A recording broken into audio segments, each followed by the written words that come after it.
Chers amis du Club des Hommes en Noir, très heureux de vous retrouver. Pour rappel, l'émission que vous allez voir est un extrait seulement de l'intégralité du Club des Hommes en Noir.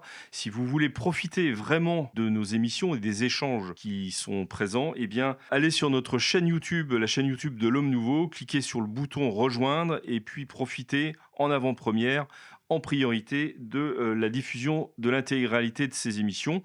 Sinon, vous pouvez également aller sur le site de l'Homme Nouveau, renseigner votre adresse courriel pour être prévenu de la diffusion de ces émissions du Club des Hommes en Noir.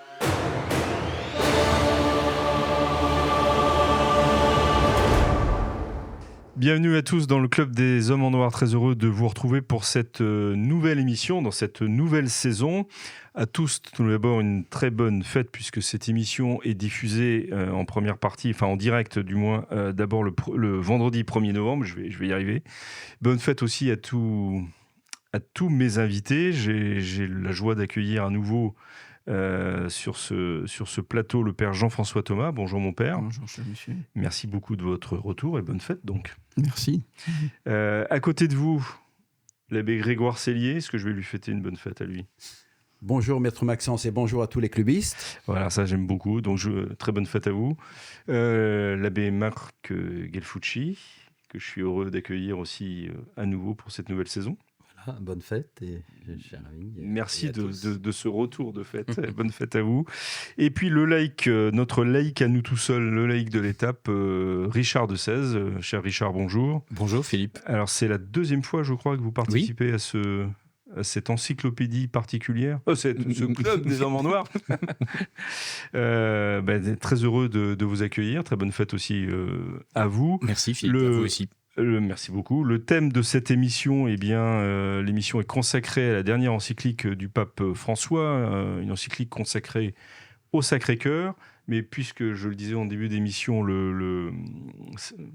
diffusons celle-ci le 1er novembre, qui est la fête de tous les saints. Peut-être un mot sur la communion des saints, monsieur l'abbé. Moi, j'aime beaucoup l'expression de l'Église triomphante, celle qui est parvenue à la gloire et la vision béatifique. Nous sommes l'Église militante, donc on est dans le combat spirituel. Donc les saints, c'est ceux qui forment l'Église triomphante. L'Église triomphante. Ceux qui sont encore in via sur la voie de, eh bien, nous sommes l'Église militante et demain nous prierons pour l'Église souffrante, qui est les âmes du purgatoire. Qui sont les âmes des fidèles défunts. Voilà. Un mot supplémentaire ? Simplement pour rappeler ce que c'est que la communion des saints, c'est la circulation donc des grâces et des mérites entre les trois états de l'Église, Église militante, Église souffrante, Église triomphante. Donc nous formons une seule Église et il y a une communication entre nous et nous pouvons donc prier pour les âmes du purgatoire, demander l'aide des saints, etc. Merci beaucoup.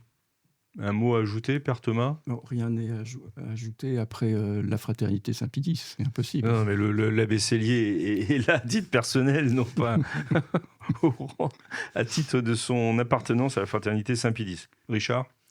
Non, mais merci monsieur l'abbé, c'était tout à fait juste. Je rappelle que vous avez fait un excellent livre sur le purgatoire. Merci, j'osais pas le dire. Voilà, je recommande. Achetez tous En arrivant au paradis, que la communion des saints est abondamment glosée. C'est En arrivant au paradis, c'est ça ? Oui. Excellent livre de Richard de Sèze à acheter, En arrivant au paradis. Très drôle et plus profond qu'il ne paraît. Et quelle maison d'édition ? Le Cerf. Bien, c'est bon. Voilà, on va peut-être passer à un autre livre alors. Merci beaucoup en tous les cas. Chers amis, vous êtes en train de regarder le Club des Hommes en Noir. Je me permets juste de vous dire que saint Ambroise disait que nous ne serons pas jugés sur ce que nous aurons donné, mais sur ce que nous aurons gardé. Vous nous regardez ? Eh bien, ne gardez pas pour vous tout cela. Donnez-vous. Allez maintenant dans la description de la vidéo pour effectuer votre don. Un grand merci. Est-ce que le fait que le pape François, puisqu'on va passer à cette encyclique sur le Sacré-Cœur, qui visiblement a surpris un certain nombre de commentateurs catholiques, est-ce que vous, de votre côté, vous avez été surpris par le fait que le pape François traite un tel sujet ? Père Thomas, allez-y, oui. Oui, en tant que jésuite, là, je pense que j'ai la priorité. Non, je n'ai pas été surpris parce que justement, le pape François a appartenu à la Compagnie de Jésus avant d'être pape. Et la Compagnie a un lien très spécial avec le Sacré-Cœur pas simplement depuis les apparitions de Paray-le-Monial, mais déjà chez Saint-Ignace, c'est très présent. Et puis, par exemple, de façon anecdotique, mais ça en dit long sur cet attachement des premiers jésuites, en tout cas déjà au Sacré-Cœur, c'est que dans le blason de la compagnie, comme vous savez, c'est IHS entouré par le soleil, et maintenant il y a 3 clous, mais dans certaines provinces qui avaient été adoptées, et ensuite ça a été refusé par les préposés généraux qui se sont succédés, mais ce qui avait été adopté, c'était le Sacré-Cœur à la place des 3 clous. Donc il y a un lien qui est très fort. Et puis dans les apparitions à Sainte-Marguerite-Marie, la 4e apparition qui est la plus importante en 1675, c'est celle où le Christ parle le plus de l'ingratitude des hommes et où il va désigner par son nom son fidèle serviteur, à savoir Saint Claude la Colombière, qui va aider Sainte-Marguerite-Marie. Alors très peu de temps parce qu'il va mourir prématurément, mais qui va l'aider à être déjà accepté dans sa communauté, à ne plus être pris pour une folle mystique. Et ce sera ainsi le début de l'attachement très fort de la compagnie, parce que ça a été demandé par notre Seigneur lui-même. Alors, Claude la Colombière, et les appartenant donc à la compagnie de Jésus. Dans son confesseur, me semble-t-il, c'est ça ? Oui, il était le confesseur et le directeur spirituel. Oui. Donc une vieille, un lien ancien. Un lien très ancien, donc, oui. Qui fait que le fait que le pape parle aujourd'hui, à travers une encyclique quand même, oui. qui n'est pas un texte mineur, oui. parle du Sacré-Cœur, aucune surprise pour vous, c'est une filiation. Non, et puis c'est peut-être aussi en hommage au pape Pie XII, qui a écrit une très belle encyclique sur le Sacré-Cœur, Aurietis Aquas, en 1956. Et on voit bien que dans son encyclique, d'ailleurs, il y a des emprunts de cette encyclique précédente.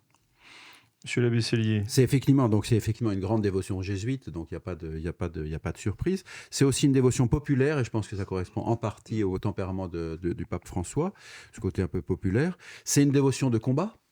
Donc contre le glacial jansénisme, et donc il n'est pas étonnant que dans l'encyclique actuelle, le pape se dresse contre une certaine modernité. Et puis c'est une dévotion très concrète, immédiatement compréhensible, qui correspond là aussi à une partie du tempérament du pape François. Donc non, j'ai pas été... Bon, c'était inattendu dans le sens qu'on était dans le synode, on pensait que c'était plutôt ça, mais sur le fond, il n'y a pas de surprise extraordinaire. Oui, je dois être le seul à pas avoir bien suivi les choses. Alors moi, je suis plutôt surpris, je dois le dire, mais c'est un thème intéressant, donc j'allais dire heureusement surpris.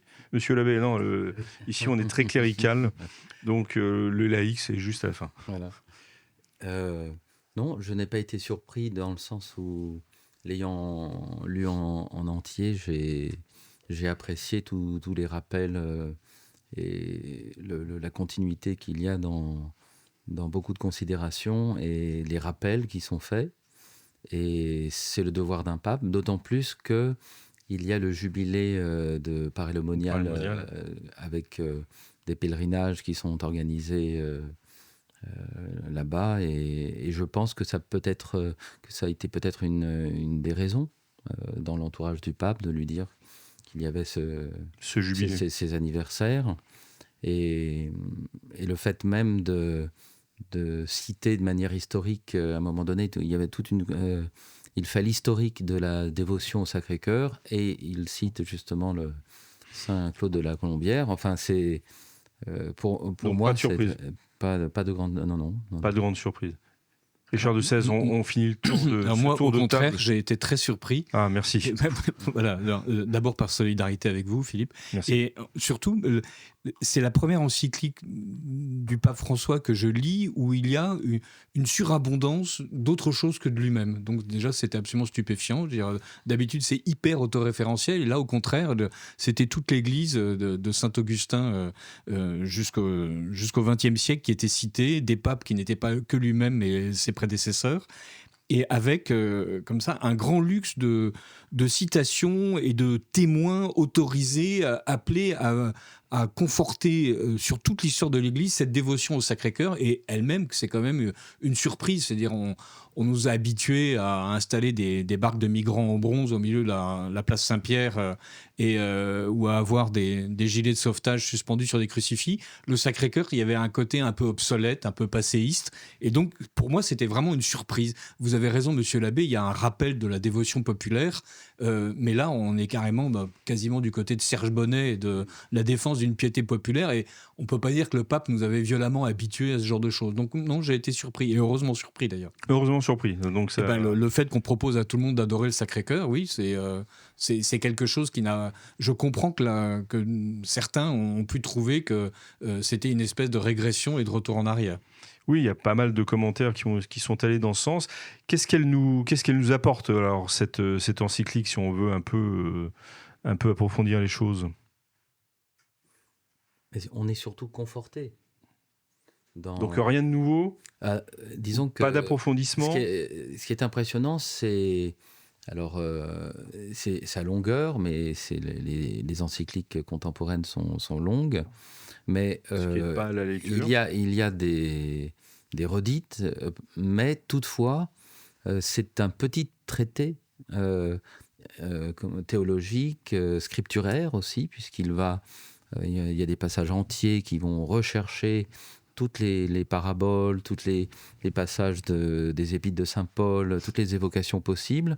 Ensuite, il y a donc l'historique d'un point de vue des pères de l'Église, il y a un historique par rapport aux saints, il y a un développement sur Sainte Marguerite Marie, avec même une description de la vision qu'elle a eue, le Christ étant... les 5 plaies lumineuses, enfin, si vous voulez, ça fait penser aussi à Sainte Faustine. Et puis, il y a aussi un développement sur Saint François de Sales avec des citations entières de Saint François de Sales. Enfin, voilà. Et certains étaient inquiets de savoir si on évoquerait l'aspect de la réparation par rapport à l'ingratitude de l'homme vis-à-vis de cet amour de Dieu. Et non, il y a des paragraphes entiers sur la réparation et sur le fait qu'il... Alors, la petite nuance qui est propre au pape François, c'est qu'il va être un peu développer un peu plus que d'autres le fait que la foi l'emporte sur les œuvres et de donner des coups de griffe sur le moralisme. Mais le rigorisme, la rigidité, ça c'est le nouveau jansénisme. Voilà, et un nouveau jansénisme qu'il ne qualifie pas et dont il donne pas d'exemple, avec cette petite coup de griffe aussi sur un gnosticisme dont on ne sait pas exactement à quoi il correspond, puisqu'il ne donne pas d'exemple, encore une fois. Une morale excessive, ça serait quoi? Une rigidité excessive, ça serait quoi? C'est plus je dirais une rigidité non excessive. Qu'est-ce que c'est? Mais bon, ça, enfin voilà. Mais sinon, en effet, c'est des passages entiers et ont été écrits par des personnes qui ont, aux côtés du pape, ont fait un effort de continuité dans l'enseignement de l'Église. Chers amis, vous êtes de plus en plus nombreux à regarder les vidéos du Club des Hommes en Noir, et cela nous touche énormément. Mais savez-vous que la plupart des gens qui regardent nos vidéos ne sont pas abonnés à la chaîne de l'Homme Nouveau, et ça change tout. Parce que plus d'abonnés, ça veut dire plus de visibilité, et donc plus de contenu à vous proposer. Donc si vous n'êtes pas abonné, s'il vous plaît, cliquez sur ce petit bouton, ça prend 2 secondes, et cela nous aide énormément. Bonne vidéo. Père Thomas? Oui, comme dit monsieur l'abbé, c'est un texte qui est très composite. On voit qu'il a été rédigé à plusieurs mains. Et il y a des aspects qui sont très dogmatiques, doctrinaux, et d'autres anecdotiques et familiers. Donc on voit que ce qui est anecdotique et familier, c'est plutôt de la plume du pape lui-même. C'est-à-dire il parle de sa propre expérience, de sa vie familiale. Oui, avec des anecdotes familiales. Bon. C'est un peu étrange pour une encyclique d'ailleurs. Mais... Oui, mais bon, on sait que c'est son style. Oui, c'est son style, voilà. Effectivement. Et puis la première partie sur le cœur, bon, c'est plus psychologisant, je trouve, donc c'est plus faible que les autres chapitres. On voit que c'est peut-être là qu'il a plus participé. Mais en tout cas, l'invitation que je retiens, c'est l'invitation à la consécration et à la réparation. Alors, ce n'est peut-être pas ce qui sera retenu le plus souvent par les commentateurs. De fait, le mot réparation n'apparaît pas dans la plupart des articles que j'ai pu lire sur le sujet. Et en ce qui me concerne, j'avais peur justement que ça n'apparaisse pas dans l'encyclique, parce que ce n'est plus de mode, la réparation. Or, c'est quand même le centre du message du Christ délivré à Sainte Marguerite Marie. Et donc, il est bon que le pape le rappelle. Mais la consécration, parce que dans la Compagnie de Jésus, depuis le 19e siècle, depuis que la Compagnie a été rétablie, il y a l'obligation, c'est dans nos constitutions, dans les normes complémentaires des constitutions, d'une consécration annuelle, d'une reconsécration annuelle au Sacré-Cœur de Jésus. Qui se fait individuellement ou qui se fait... Qui se fait dans la Compagnie de façon officielle par le Père Général. Ah, d'accord. Donc là, le Père Général est passé en France et il est allé à Paray-le-Monial pour reconsacrer la Compagnie cette année au Sacré-Cœur de Jésus. Donc le pape est aussi l'héritier, le tributaire ou l'héritier de cette tradition, même si elle s'est beaucoup affaiblie dans la Compagnie, bien évidemment, parce que beaucoup de jésuites ont abandonné cet aspect de dévotion populaire, mais on voit que c'est encore très, très familier pour le pape François. Et puis, il y a cet aspect de réparation, parce que le pape se rend bien compte aussi que le monde, c'est la partie anti-moderne oui, je vais vous poser des questions de sa pensée, oui, que le monde déraille dans beaucoup d'aspects et que, comme on le sait, l'Église elle-même déraille sur beaucoup d'aspects. Donc, cette réparation, elle a besoin d'être faite et dans le monde et aussi au sein de l'Église. Alors ça, c'est pas forcément précisé dans le cyclique, pour le coup. Non, mais on peut l'interpréter comme ça. On peut l'étendre. On peut l'étendre, voilà. Vous vouliez ajouter quelque chose, M. Vessier ? Effectivement, il a été souligné 2 points que je voudrais soulever rapidement. C'est marginal, mais ça ne me paraît pas négligeable. C'est que, par exemple, dans le numéro 7 et dans le numéro 20, il évoque ses grands-mères. N'est-ce pas ? Le pape évoque ses grands-mères, et dans le numéro 20, il dit que nous avons tous la nostalgie de l'enfance et que c'est pour nous, je dirais, un souvenir merveilleux, etc. Personnellement, j'ai pas connu mes 2 grands-mères, hein, et je n'ai pas du tout la nostalgie de l'enfance. Donc de votre prochaine encyclique n'en parlera pas. Non, mais ce que je veux dire, c'est que quel est le statut ? Là, on est dans une encyclique, la parole d'un souverain pontife qui nous... Quel est le statut de ces passages-là ? Est-ce que je dois... Statut théologique, vous voulez dire, ou magistériel ? Magistériel, voilà, on me dit, voilà, les grands-mères, moi, j'ai pas connu mes grands-mères, qu'est-ce que je dois faire ? J'ai pas la nostalgie de l'enfance, est-ce que je dois avoir la nostalgie de l'enfance ? De même qu'il a fait un texte sur les humanités, dans lequel il dit, grosso modo, on peut pas se sauver sans les humanités. Moi, je suis pas très littéraire, donc voilà, je me dis, mais dans quoi je suis concerné ? Puis, il y a effectivement, ce qu'a noté l'abbé Gelfucci, c'est la longueur. Alors ça, c'est pas sur le pape François, c'est déjà depuis longtemps. Il y a une inflation de la parole pontificale qui fait qu'on est complètement submergé par des textes extrêmement longs, extrêmement complexes et qui s'ajoutent les uns aux autres. Et je résumerai un petit peu le phénomène que ça produit, c'est-à-dire plus le pape parle, moins on l'écoute, et moins on l'écoute, plus il parle. Je dirais, il y a quand même un petit problème dans cette inflation. Et encore une fois, c'est pas le pape François qui l'a inventé. Oui, parce que je me souviens, peut-être que vous en souvenez aussi de notre ami l'abbé Chanu, qui faisait partie du Club des Hommes en Noir, qui parlait de lui de magistère photocopiant, tellement ça prenait voilà, donc là c'est quand même 220 numéros. Moi, ça fait 44 pages très serrées sur A4, c'est-à-dire que ça représente un petit livre de poche quand même. Or, on sait que les Français lisent 1 ou 2 livres par an, en moyenne. Donc, au mieux, surtout. Donc, je ne vois pas comment ça va être lu, etc. Parce que, attention, contrairement, c'est la mode actuelle, je ne sais pas depuis quand ça a démarré, mais contrairement aux encycliques antérieures, traditionnelles, qui étaient adressées aux évêques, là, c'est frères et sœurs, c'est adressé à tous les chrétiens et même à tous les hommes de bonne volonté. Moi, je dirais que c'est depuis Paul VI. C'est d'ailleurs à cause de ça, à mon sens, que c'est aussi long. Charles de Sèvres. Si on s'adresse à tous les chrétiens, cette encyclique est composée de 3 parties. Une introduction anthropologique assez faible et assez oiseuse, où on parle du cœur sous différentes modalités, avec effectivement des souvenirs d'enfance absolument navrants de la part du souverain pontife, et des vulgarités confondantes, parce que la fourchette, les plaisanteries, la fenêtre, le ballon, la boîte à chaussures, le livre, l'oiseau, la fleur reposent sur la tendresse que l'on conserve dans les souvenirs du cœur. Bon, ok, personnellement, il n'y avait aucune boîte à chaussures dans mon cœur, donc je me suis senti un peu exclu. Et donc, il y a cette première partie qui d'ailleurs prétend à l'universalité, comme quoi le cœur serait le symbole universel de la tendresse et de l'amour, alors qu'il y a des cultures où le cœur n'est pas mobilisé. C'est le foie chez les Berbères, par exemple, et donc le pape exclut les Berbères de sa réflexion. C'est dommage. Pardon, Richard, je vous coupe, mais la dévotion au Sacré-Cœur, elle est proposée universellement par l'Église depuis... Je suis complètement d'accord. Je parle de l'introduction anthropologique qui essaie de justifier le fait qu'on nous propose le cœur de Jésus, parce que anthropologiquement, le cœur serait quelque chose d'universellement attaché à l'amour. Non, justement.